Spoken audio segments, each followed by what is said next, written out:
महाभारत के युद्ध में पांडवों को कोई परास्त नहीं कर सकता। उन्होंने जगत को शिक्षा दी। उन्होंने कहा कि ये वह युधिष्ठिर है जिसके यहां से कभी कोई भूखा नहीं जाता, और जिसके यहां से कभी कोई भूखा नहीं जाता, दुनिया में उसे कभी कोई परास्त नहीं कर सकता। उन्हें दुख का मुंह नहीं देखना पड़ेगा।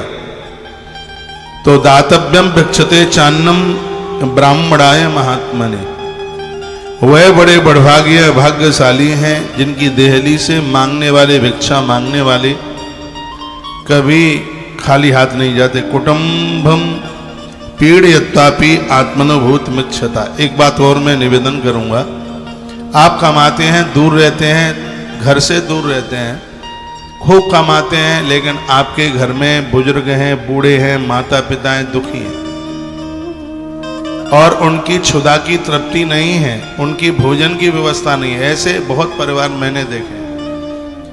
बच्चे खूब कमाते हैं लेकिन माता पिता बेचारे भूखों मर रहे हैं।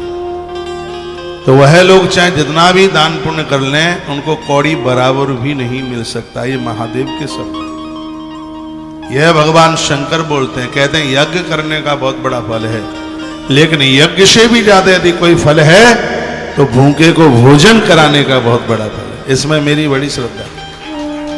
कथा में इसलिए मैं 20 मिनट लेट हो गया, मैं सड़क पर खड़ा था, भंडारा चल रहा था। कथा में बहुत आनंद आता है, उससे भी ज्यादा परोसने में आनंद आता है। कथा ये सिर्फ मेरे लिए नहीं है, आप सबके लिए। आपके घर में 5 मेंबर रहते हैं, तुम्हारे घर में 5 मेंबर है।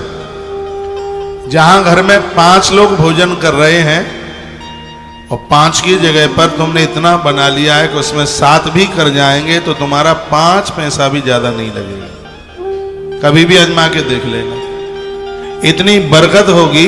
आपने 7 लोगों का बनाया है और आपकी भावना है कि 5-4 लोग और इसमें एक्स्ट्रा फालतू जी मिले, आपका 1 रुपया भी ज्यादा नहीं लगेगा। क्योंकि जिसके अंदर उदारता है जमाने की, उसमें बरकत बहुत होती है, भारी बरकत होती है।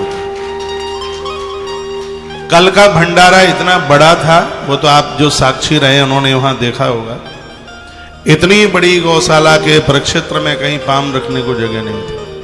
सिंगल आदमी निकल ले, इतना स्थान नहीं बचा। इतना लंबे चौड़े एरिया में पंगतें बैठी हुई थी, इतना जीमा चकाचक मालपुआ बने हुए थे, लेकिन जितना लगा उससे ज्यादा रखा रह गया। वहां सुबह से भीड़ लगी है, लोग कोई पुआ लेके जा रहा है, कोई खीर लेकर के जा रहा है। ये ऐसा क्यों होता है? इसलिए होता है कि जमाने में उदारता है। यहाँ इंतजार किया जाता है कि लोग आवे जीवने के लिए। कल वहां भंडारा चल रहा था और इधर भंडारा चल रहा था। यहाँ द्वादशी का भंडारा होता है।